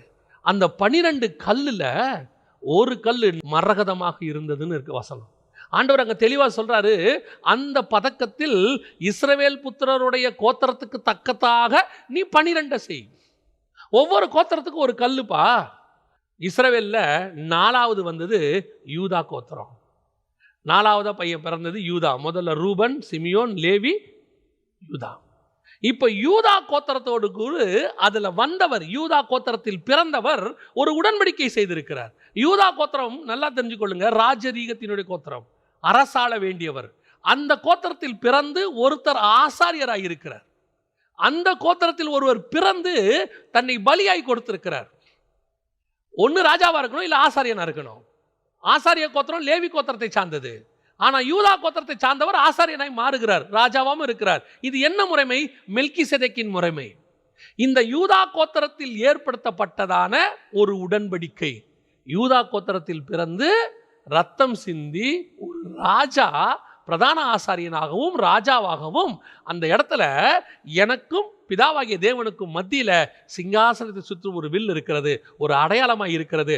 இந்த கோத்திரத்தில் பிறந்து, யூதா கோத்திரத்தில் பிறந்து பலியாகி எனக்காக அங்கே அது என்னை அழித்து விடாதபடிக்கு சிங்காசனம் சுற்றி நிற்குது. நான் ஏன் தைரியமாய் கிருபாசனத்தை கிட்டி நெருங்கி சேருகிறேன் தெரியுமா? அவர் என்னை அழிக்காதபடிக்கு அந்த வில் எனக்கு சொல்லிக்கிட்டே இருக்கும் அவர்கிட்ட, எனக்குன்னு யூதா கோத்திரத்தில் பிறந்து ஒருத்தர் ரத்தத்தை சிந்தி என்னை காப்பாற்றி இருக்கிறார். அந்த வில்லு, ஆண்டவரே அந்த உடன்படிக்கையை பாருங்க, என்ன உடன்படிக்கை? என் ரத்தத்தினான புதிய உடன்படிக்கைன்னு சொல்லி அவர் கொடுத்தாரே அந்த உடன்படிக்கை, அதுக்கு அடையாளமாகத்தான் மரகதத்தில் வில் இருக்கிறது. மரகதம் என்பது யூதா கோத்திரத்தை குறிக்கிற கலர். யூதா கோத்திரத்தில் பிறந்து எனக்கு உடன்படிக்கையை ஏற்படுத்தின இந்த அடையாளத்தை பார்க்கும்பொழுது பிதாவாகிய தேவன், நான் உன்னை அழிக்க மாட்டேன்.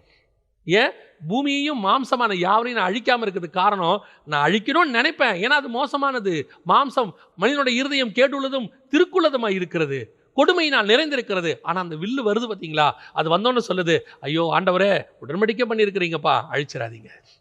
இது மாம்சத்தில் பூமியில் ஏற்படுத்தப்பட்ட உடன்படிக்கை. ஆனால் பரலோகத்தில் எனக்கு ஒரு உடன்படிக்கை ஏற்படுத்தப்பட்டிருக்கிறது. நான் எந்த விதத்திலும் பரலோகத்துக்குரியவன் அல்ல, எந்த விதத்திலும் பிதாவாகிய தேவனுக்கு ஈக்குவலானவன் அல்ல. அவரோடு கூட நான் சரிக்கு போய் அவர் பக்கத்தில் நிற்க கூட முடியாது, கிருபாசனத்துக்கிட்ட போக கூட முடியாது. ஆனால் அங்கே எனக்கு ஒரு உடன்படிக்கை இருக்கிறது, அங்கே ஒரு வில் இருக்கிறது. அந்த வில் எனக்காக பரிந்து பேசுகிறது, அந்த வில் எனக்காக அடையாளமாய் நிற்கிறது, அந்த வில் நான் அழியாதபடிக்கு என்னை பாதுகாக்கிறது. இது கடைசி வரைக்கும் நான் பரலோகத்தில் என்னை நிற்க வைக்குது பாருங்க. சிங்காசனம் இருக்கும்னா வில் இருக்கும், வில் இருக்கும்னா நான் இருப்பேன். ஏன்னா அந்த வில் என்னை அழியாதபடி பாதுகாக்கும். இதற்கு பேர் தான் நித்திய உடன்படிக்கை. ஏன் தெரியுமா? பூமி இருக்கிற வரைக்கும் தான் வில் இருக்கும். பூமியே அழிஞ்சிருச்சுன்னா அந்த உடன்படிக்கைக்கு வேலிடிட்டி இல்லை. வில்லு வந்தும் பிரயோஜனம் இல்லையா? பூமியே இல்லைப்பா, அதுக்கப்புறம் அந்த வில்லை வச்சு என்ன பண்ணுறது? ஆனால் பரலோகம் கண்டிப்பாக இருக்கும். பரலோகத்தில் போகிற நீங்களும் நானும் நித்தியமாக இருக்க போகிறோம். நித்தியமாக இருக்க போகிற நீங்களும் நானும் அங்கே நித்தியமாக இருப்பதற்கு என்ன காரணம்? அந்த வில் நமக்காக எப்பொழுதும் அங்கே நிற்கும். சிங்காசனம் சுற்றி ஒரு மரகதம் நின்று கொண்டே இருக்கும். இந்த மாம்சத்தில் இருக்கிற உங்களுக்கும் எனக்கும் எப்பேற்பட்ட ஒரு ஆசீர்வாதம் பாருங்க. கர்த்தர் நோவாவோடு கூட பண்ணதும், ஆபிரகாமோடு கூட பண்ணதும், ஈசாக்கு யாக்கோபோடு கூட பண்ணதும், இஸ்ரவேலோடு பண்ண உடன்படிக்கையெல்லாம் நித்திய உடன்படிக்கை என்று பூமியில் சொல்லப்பட்டது. உண்மையான நித்திய உடன்படிக்கையை கர்த்தர் உன்னோடும் என்னோடும் தான் பண்ணியிருக்கிறார். மாம்சத்தோடும் இரத்தத்தோடும் அல்ல, ஆண்டவர் தம்முடைய ஜீவனை கொடுத்து பரிந்து பேசுகிற ஒரு உடன்படிக்கை பண்ணியிருக்கிறார். இந்த உடன்படிக்கை பூமி இருக்கிற வரைக்கும் தான் இஸ்ரவேலுக்கு உடன்படிக்கை. பூமி இருக்கிற வரைக்கும் தான் மாம்சத்துக்கான உடன்படிக்கை. மாம்சம் இருக்கிற வரைக்கும் தான் விருத்த சேதனம். ஆனால் பரலோகம் இருக்கிற வரைக்கும், அந்த வில் இருக்கிற வரைக்கும் நமக்கான உடன்படிக்கை இருந்து கொண்டே இருக்கும். இதுதான் நாம் நித்தியமாய் அவர்களோடு கூட சேரப்போகிறோம். இந்த உடன்படிக்கையை தான் கர்த்தர் உங்களுக்கும் எனக்கும் ஏற்படுத்தி வச்சிருக்கிறார். இதுதான் உண்மையிலேயே நித்தியமான உடன்படிக்கை. இப்போ வாசிங்க, எசேக்கியேல் புஸ்தகம் 16ஆம் அதிகாரம் 60வது வசனத்தை வாசிங்க. எசேக்கியேல் 16:60. ஆகிலும் உன் இளவயதில் உன்னோடு பண்ணின என் உடன்படிக்கையை நான் நினைத்து, இது நியாயப்பிரமாணம், இஸ்ரவேல் கூட பண்ணினது, நினைத்து நித்திய உடன்படிக்கையை உனக்கு ஏற்படுத்துவேன். யூதா கோத்திரத்தின் வழியாக இஸ்ரவேல் மூலமாக உலகத்துக்கு கர்த்தர் ஒரு நித்திய உடன்படிக்கையை ஏற்படுத்தினார். அதான் இயேசு கிறிஸ்துவின் மூலமாக ஏற்படுத்தப்பட்டதான உடன்படிக்கை என் இரத்தத்தினான புதிய உடன்படிக்கையாக இருக்கிறது. இந்த ரத்தம் எந்த கோத்திரத்தின் வழியாக வந்தது? யூதா கோத்திரத்தின் வழியாக வந்தது. யூதா கோத்திரத்து வழியாக வந்த இந்த உடன்படிக்கை உங்களையும் என்னையும் பரலோகத்திற்கு கொண்டு போச்சு. அதனால தான் பவுல் சொல்றாரு, நாம் கிருபாசனத்தில் நெருங்கி தைரியமாய் கிட்ட நெருங்கி சேருகிறோம். அப்போ கொண்டு போகிற இடத்துல ஒரு வில் இருக்கிறது. அந்த வில் என் உடன்படிக்கைக்கு அடையாளமாய் மரகதம் போல் இருக்கிறது. அது எனக்காக என் பிதாவாகிய தேவனுக்கு முன்பாக ஒவ்வொரு நாளும் நினைவு கூறிக்கொண்டிருக்கிறது. இங்கே இருக்கிறவன் மாம்சத்திலிருந்து வந்தவன் தான் ஆண்டவரே, பலவீனமான ஆண்டவரே, அவன் ஒன்றும் இல்லாதவன் தான் ஆண்டவரே. ஆனால் அவன் இயேசுவின் ரத்தத்தால் மீட்கப்பட்டவன் ஆண்டவரே. அவனை நீங்கள் அழிக்க முடியாது ஆண்டவரே. ஏன்? நீங்கள் உடன்படிக்கை பண்ணியிருக்கீங்கப்பா, அவர் ரத்தத்தால் மீட்கப்பட்டவங்களை அழிக்க மாட்டேன்னு உடன்படிக்கை பண்ணி வச்சுருக்கிறீங்க. அதுக்கு அடையாளமாக தான்ப்பா உங்கள் சிங்காசனத்துக்கிட்டே நாங்கள் எதை போட்டு வச்சுருக்கிறோம்? வில்லு போட்டிருக்கிறோம்.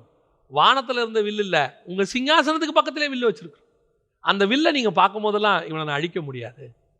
ஏன்? என் குமாரனுடைய ரத்தத்தால் மீட்கப்பட்டவன், எனக்காக அவன் மீட்கப்பட்டவன், என் குமாரனின் சாயல்ல அவன் இருக்கிறான். என் குமாரனாலே கொண்டு வரப்பட்டவன். அதுதான் கர்த்தர் உங்களோடு என்னோட பண்ணின நித்திய உடன்படிக்கை. இந்த உடன்படிக்கைக்கு நீங்களும் நானும் பாத்திரவானா இருக்கிறோமா? இப்போ நீங்கள் எடுக்கிற கம்யூனியன் இருக்குதே, நீங்கள் எடுக்கக்கூடியதான இந்த அப்பமும் ரசமும் இருக்குதே, இது ஏதோ நீங்கள் சடங்காச்சாரமாக எடுத்துக்கிட்டு இருக்கிறதா நினைக்கிறீங்க. மாதத்தில் ஒரு நாள் எனக்கு அது ஒரு சடங்காச்சாரம், கண்டிப்பாக எடுக்கணும், எடுக்காவிட்டா பாஸ்டர் கேட்பார், கோச்சிப்பார். இல்லைங்க, இது நித்தியத்துக்குள்ளே கொண்டு போகிறதான ஒரு அடையாளம். நான் வருமளவும் என்னை நினைவு கூறும்படி இது செய்யுங்கள். இந்த உடன்படிக்கை இங்கே முடிஞ்சு அங்கே தொடங்கும், அங்கே போய் அந்த அடையாளமாக வில்லாக நிற்கும். அப்படி நிற்கும்போது இந்த மாம்சத்தில் மீட்க, அங்கே மாம்சம் ரத்தம் இருக்காது, இங்கே மீட்கப்பட்ட உடனே இதோட அடையாளம் அங்கே நிற்கும், வில்லு நிற்கும். அப்போனா இந்த கம்யூனியனை நம்ம எப்படி எடுக்கணும்? இந்த கம்யூனியனுக்கு என்ன இம்பார்ட்டன்ஸ்? இது உங்களை எங்கே கொண்டு போய் நிறுத்த போது? நித்திய உடன்படிக்கைக்குள்ளே நிறுத்த போகுது. இது உடன்படிக்கை எப்படி இருக்கிறது, இது எப்படி அசட்டை பண்ணப்பட்டது, இது எப்படி அசட்டை பண்ணப்பட்டு யார் யார் கையிலிருந்து இந்த உடன்படிக்கை, இந்த உடன்படிக்கை நித்திய உடன்படிக்கைன்னு சொல்கிறோம் இல்லையா? இது ஏதோ இயேசு வந்த பிறகு வந்தது நீங்கள் நினைக்கிறீங்களா? இல்லை, இது பரலோகத்தில் இருந்த உடன்படிக்கை. அது ஆதாம் வழியாக வந்தது, அது இயேசு வழியாக பூரணப்பட்டது. இந்த உடன்படிக்கை இப்போ நம்ம சொல்கிறோமே கம்யூனியனு, இது ஏதோ புதுசாக இயேசு கொடுத்தாரு, ஃப்ரெஷ்ஷாக ஆரம்பிச்சது நீங்கள் நினச்சிங்கன்னா அதுவும் இல்லை. இது வேதத்தில் பழைய ஏற்பாட்டில் பலரிடத்துல கர்த்தர் எதிர்பார்த்தது, அது நடக்காமல் போச்சு. இயேசு தான் அதை பூரணப்படுத்தினார். எப்படி அது பரலோகத்தில் இருந்துச்சு, யார் வழியாக பூமிக்கு வந்துச்சு, எப்படி அது அசட்டை பண்ணப்பட்டது, அது எப்படி மீண்டுமாக இயேசு வழியாக பூரணப்படுத்தப்பட்டு நித்தியத்துக்குள்ளே வந்துருச்சு அப்படிங்கிறத கர்த்தருக்கு சித்தமானால் நம்ம அடுத்த வேத பாடத்தில் படிக்க போகிறோம். நாம் கண்களை மூடி ஜெபிக்கலாமா? ஒப்பு கொடுத்து ஜெபம் பண்ணுங்க. ஏதோ உங்களுக்கும் எனக்கும் மாம்சத்தில் ஆண்டவர் உடன்படிக்கை ஏற்படுத்தலை, ஓய்வு நாள் மூலமாக உடன்படிக்கை ஏற்படுத்தலை. இப்போ நம்ம எந்த நாள் வேணால் ஆராதிக்கிறோம். லாக்டவுன் வந்துச்சு, வெள்ளிக்கிழமையில் ஆராதித்தோம், சனிக்கிழமையில் ஆராதித்தோம், கிடைச்ச நாளெல்லாம் ஆராதித்தோம். இப்போது மாம்சத்தோடு கூட ஏற்படுத்தப்பட்ட உடன்படிக்கை அழிவுக்கான உடன்படிக்கை அல்ல. இப்போ நம்மளை ஆண்டவர் பாதுகாக்கிறார், பறந்து காக்கிற பட்சியை போல பாதுகாக்கிறார். இனி மாம்சத்தினால் வந்த உடன்படிக்கையோ, ஓய்வு நாள் உடன்படிக்கையோ, அல்லது தேசத்துக்கான இந்த தேசத்தை சுதந்திரிப்பா என்ற உடன்படிக்கையோ, இதெல்லாம் நமக்கு உடன்படிக்கையே கிடையாது. இதெல்லாம் போயிருச்சு, முடிஞ்சிருச்சு. நமக்கு நித்திய உடன்படிக்கை ஒன்று இருக்கிறது. அந்த உடன்படிக்கையை தான் கர்த்தர் நமக்கு நினைவு கூற போகிறார். அதைத்தான் நீங்களும் நானும் கனமுள்ளதாய் பார்த்து கொள்ளணும். 2 பேரும் அதை மதிச்சாதான் அது உடன்படிக்கை. கொடுத்தவர் மட்டும் மதிச்சா இல்லை, எடுக்கிறவங்களும் மதிக்கணும். நம்ம ஜெபம் பண்ணலாமா? எங்கள் சர்வ வல்லமை உள்ள தகப்பனே, எப்பேற்பட்ட ஒரு பாக்கியத்தை, ஸ்லாக்கியத்தை நீர் எங்களுக்கு உருவாக்கி வைத்தீரப்பா. எங்களுக்கு முன்பதாகவே நியமித்து வைத்தீர்னு சொன்ன அந்த ஸ்லாக்கியத்துக்கு நாங்கள் தகுதி உடையவர்களே இல்லை ஆண்டவரே. ஆபிரகாமுக்கு முன்பதாகவே அதை எங்களுக்காக நியமித்து வைத்தீர் ஆண்டவரே. உலகத் தோற்றத்துக்கு முன்பதாகவே எங்களுக்கென்றதை நியமித்து வைத்தீர் ஆண்டவரே. அந்த மகத்துவமான உடன்படிக்கையை நாங்கள் முடிவு பரியந்தம் காத்துக்கொள்ள, நாங்கள் இருக்கிற வரைக்கும் காத்துக்கொள்ள நீர் கிருபை பாராட்டுங்கப்பா ஆண்டவரே. இதை நாங்கள் அசட்டை பண்ணாதபடி, அபாத்திரமாய் போஜனமானம் பண்ணாதபடி, அதை உண்மையும் உத்தவமாய் எடுக்க கிருபை தாரும். ஆசீர்வதியும். இந்த காரியங்கள், இந்த சத்தியங்கள் எங்களுக்குள் புரிய எங்களுக்கு கிருபை பாராட்டும். எங்கள் ஆண்டவர் இயேசுவின் நாமத்தில் பிதாவே, ஆமென்.